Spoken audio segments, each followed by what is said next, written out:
No, you'll have to go through a truck stop. Yeah, we pay for it. You can use your Comdata card. Okay. You got peace of mind that you know what's on the truck. Yeah. We ever look. Sometimes you can just see it too, though, right? Like it might look off or something. You'll know when it's bad. You'll know when it's bad. Yeah, but you can't tell if it's close. Yeah. Okay. A lot of our loads out here and in there are fabricated. They're fake. This is to represent a flat piece of plate. It would be one big piece. It's not. A bunch of little pieces we've had welded together. But all our coils, all this stuff painted blue over there, they're not real. Okay? They're just spools with sheet metal welded on them. So keep that in mind when you're working. If something moves, it's light. Doesn't weigh much. Some of those coils you can pick up and carry off. So keep that in mind. A lot of stuff is fabricated for us. So, like the rolled roofing, when you start securing flat steel, whether it's one piece or 100, it doesn't matter. Start in the middle, work your way to the ends. You notice there's an X on the front of this one. It'll be one of the last things that you do. Okay, you want to secure it down to the trailer firmly before you start adding anything that's going to push it down the trailer, like your X. Okay, chances are it's not going to move, but if you have a lot of little sheets, you'll move something if you do your X first. So start in the middle, work your way to the ends. On plate, chains are our primary securement. You can use straps as a secondary, but use your chains up first. Okay? Chains can't be cut. This stuff will cut your straps really easily. You notice here we've got edge protection. Anywhere a chain or a strap touches the material, you want edge protection. Don't skip it. It's very important. They've actually gone a little above and beyond on this load. It's not bad. Not bad. What do we need? 2 in the first 5 feet, correct? Yep. So we've got 1 here, 1 here. This doesn't count, right? Because it's at an angle. It doesn't pull down. So this doesn't count. But we've got 2 in the first 5.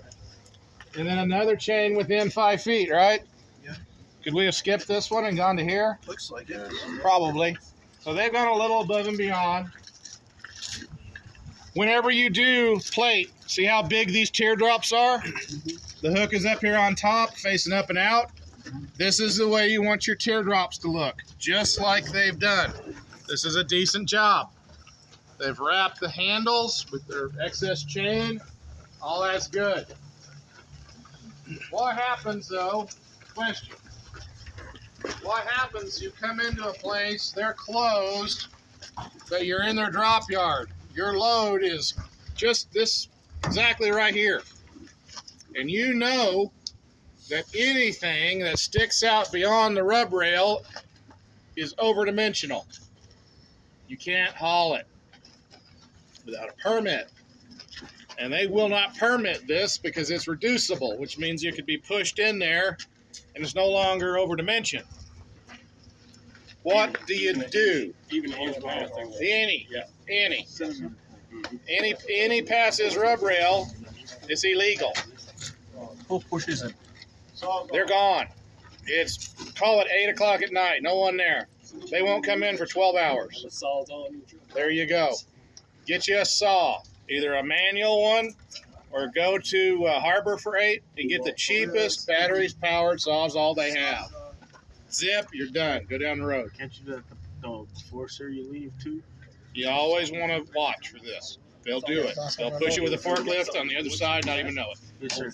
Okay? It's best to do that before, obviously, correct, sir? Yeah. Well, you can secure it, zip it off. It won't hurt nothing. So do it before you tarp, though. Just as an example, that'll happen to you. Let's go back here to the back. Saying in case you didn't know. Oh, in case you didn't know. Yeah.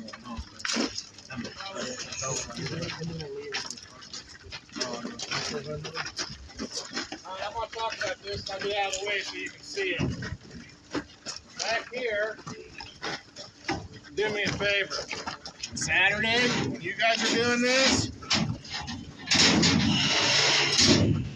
stuff behind. All right?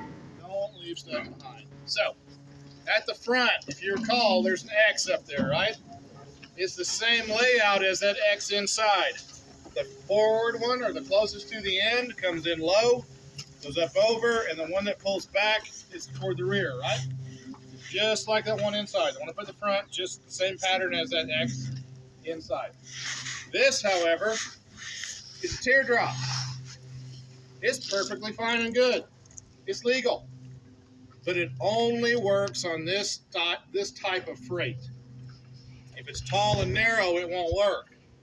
But we want to show you guys two options. Whenever you build this, use them both. Okay? The teardrop, again, works just fine for this type of freight.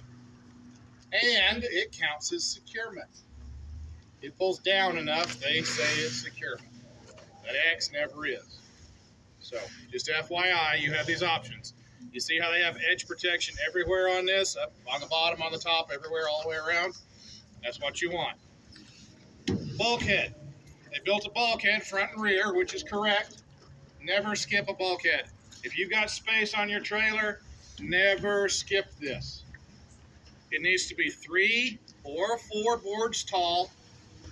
You're going to teardrop with your chain, just like you see. This is a good example. You want to make it as close to your freight as practical. Over an attachment point, just as you see, this is a good setup. It cannot be more than 3 feet away. But you want to build it as close as you can. If this slides, it only gives it a few inches to move rather than all this distance to get momentum built up. Okay, this is a good example of a bulkhead. Never skip them. Even if your load is 7 feet tall, always have this.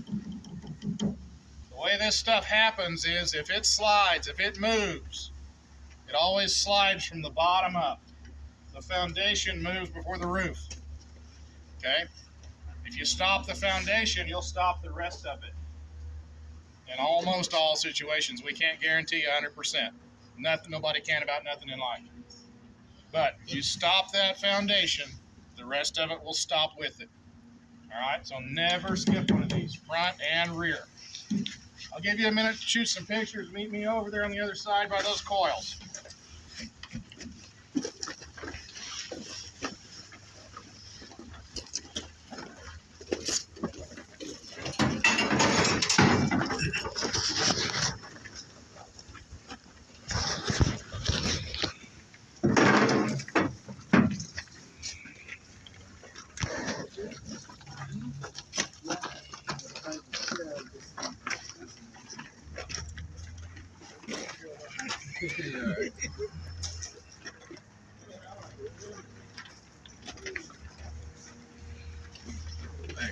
We gotta get the back.